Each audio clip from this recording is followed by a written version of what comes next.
The Grove in Glenview, Illinois is a very unique place.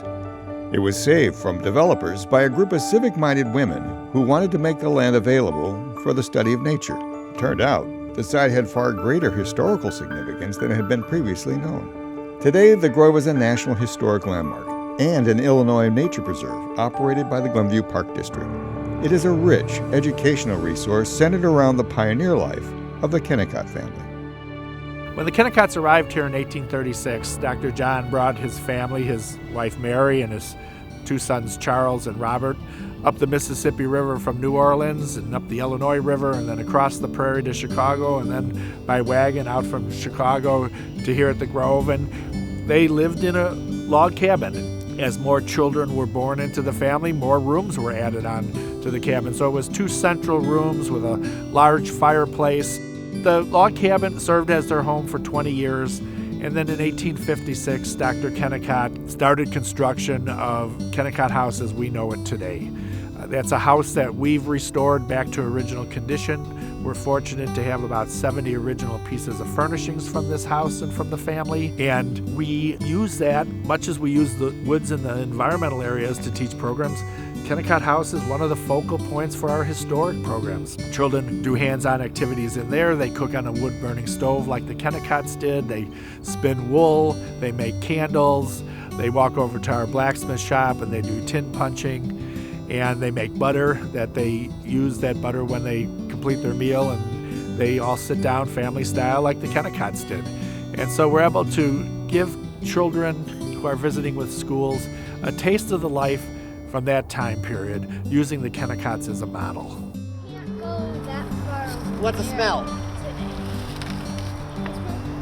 I think it is a place of hands-on activity that engages our visitors, that there's an element of learning in their visit here. Even if they're coming to just walk on the trails, they can encounter these historic markers and learn a little bit about where they're at on the trail and what's that about. They can become actively engaged with a program, either a program that they've signed up for, or they can come on the weekends and do a history tour.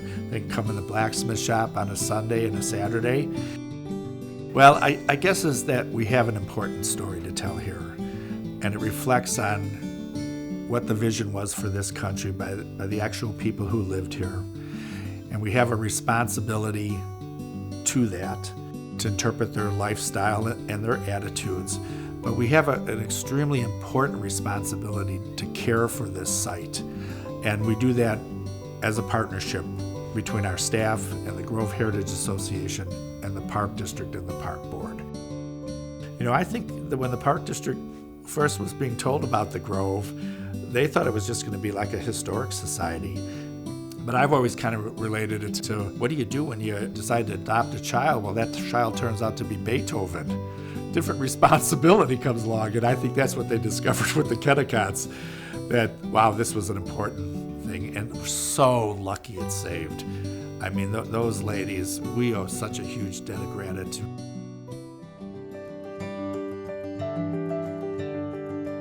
We're at the front of Kennicott House now. This house was built in 1856, continuously lived in by the Kennicotts until the 1970s. And then this property was owned by Zenith Corporation. Their big Zenith building was going to be built where this house is, and their CEO was going to live in Redfield House. But fortunately for the Save the Grove ladies, Zenith was the perfect corporate neighbor. A developer thought the value to these ladies was the oak trees. So on his portion that he owned, he determined to cut those oak trees down. And he was cutting 300-year-old oak trees. And so these ladies, in high heels and maybe a little mink collar and cuffs on some of their coats, stood in front of bulldozers. And one of the newspapers, the headlines were "Chainsaw Massacre in Glenview." And it really propelled them into the spotlight and helped move it along. But this was a true citizen's effort to save this site, to fund it, to develop it. And much to Zenith's credit, they could have easily said, send the bulldozers and knock down the houses and we're done with these and we'll do what we want to do. But they said to these ladies, you know, we will donate the 2 historic homes to you. We will donate a portion of land to you, and you can use that as matching funds to acquire additional lands. But It can't be owned by you guys. It has to be owned by a governmental agency. And I don't know if they chose the Park District, but the Park District rose up to the challenge. And the citizens of Glenview voted overwhelmingly to financially support the Grove. And so restoration of the historic Kennecott House began. It to us, was an important artifact of this family, and it was going to be restored correctly. And we wanted to go back to the original, so we spent a good year working with a historian from the University of Wisconsin who specialized in that time period in those homes, and we researched it. Looked in every wall, went through all the layers of flooring. We were determined to put it back together the way it was when Dr. Kennecott had it built. So when you come and tour the Kennecott House, you'll see a pretty accurate restoration of the house to the time period of Dr. Kennecott. The Kennecotts lived in here, the two principal people, Robert and Dr. John Kennecott, for 10 years, and that's the time period we used in the house, 1856 to 1866. Well, we have 70 original pieces of furniture that we received from the family. And for a historic home, that's a pretty good amount of furniture to have. A typical house that you might go see that's historic may not even have a single piece of furniture in it from that family. We're extremely fortunate that not only did the family save letters and documents, but they saved furniture too. And over the years, it was returned to the house by family members. We're in the dining room now. It has the original table. It was a table that could seat up to 30 people. It actually extended from one room into the other, into the room that we call the mud room. And it was a table that the family had dinner around, but had discussions and debates around. There's some famous recordings of Robert Kennecott in the Prairie Farmer magazine coming in while his father was entertaining with a live Massasauga rattlesnake, the local rattlesnake, and he would set it on the table and then leave to go upstairs while the snake slithered around. We're in Dr. John's medical office, and his office where he did a lot of his correspondence, in the bay window on the other side of the room. He sat on a desk there and wrote sometimes from morning till night. His table, which we received from the family, actually did operations and set bones on, was being used by the family in Highland Park as their kitchen table. Presenting the Kennecott lifestyle remains the focus of the Grove's mission. And that's the driving force. We want to still interpret their lifestyles and their attitudes, because they're important still today in agriculture, in natural history, in environmental education, in education in general, and advancing our culture. And they were very good at it and had really well thought out ideas that have been adopted by these citizens groups to move us forward.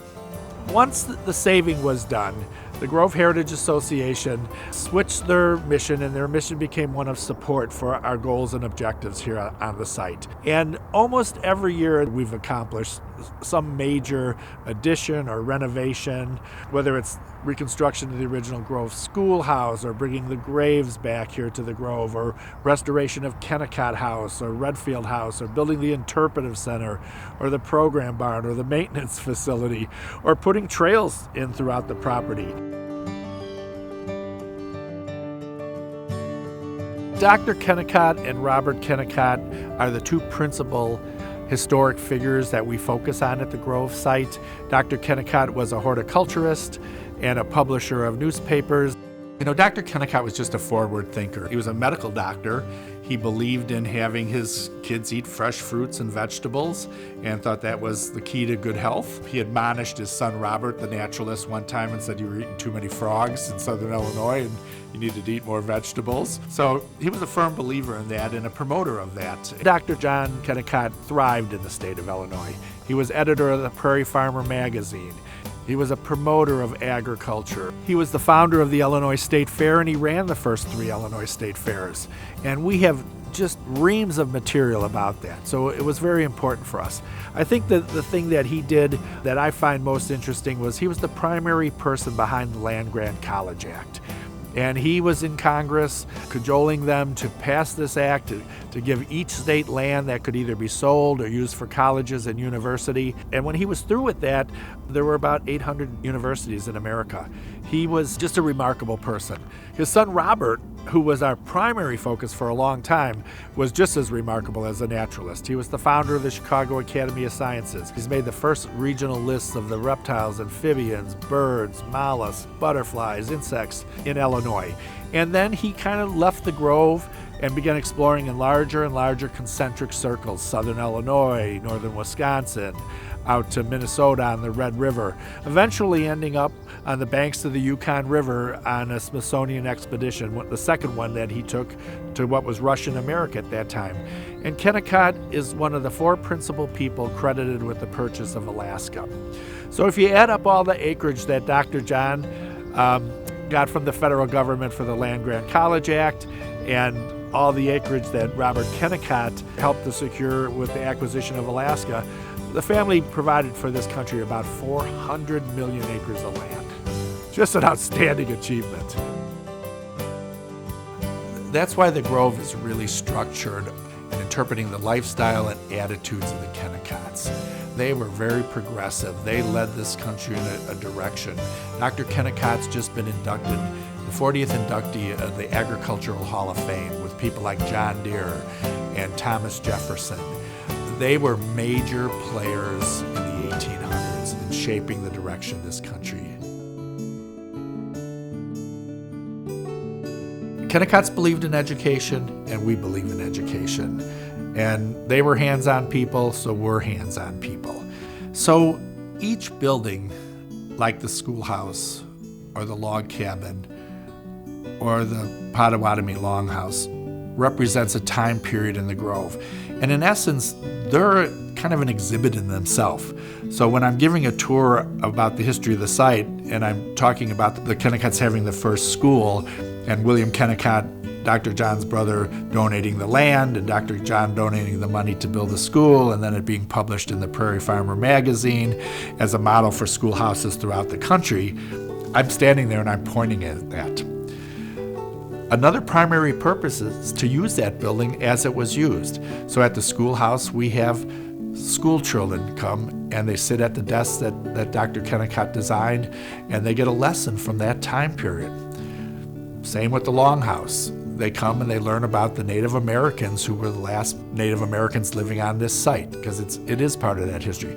If you're walking down the trail and there's these big boulders, we talk about the glacial moraine here and the subcontinental divide coming through the Grove that determines the course of the rivers, whether they run to the east or the west in this region of the country.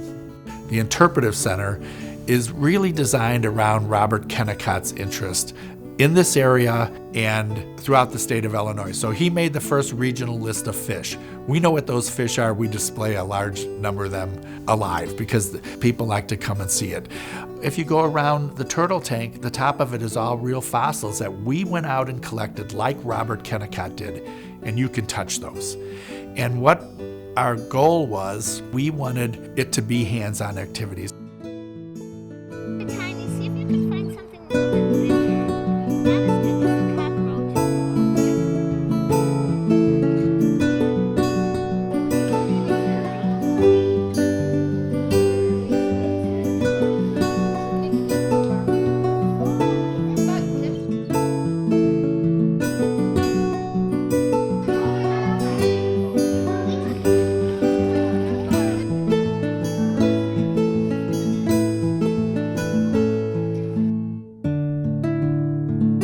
And there's still as many mysteries in natural history here at the Grove as you could find at the ends of the earth. It's really a remarkable place to continue to study.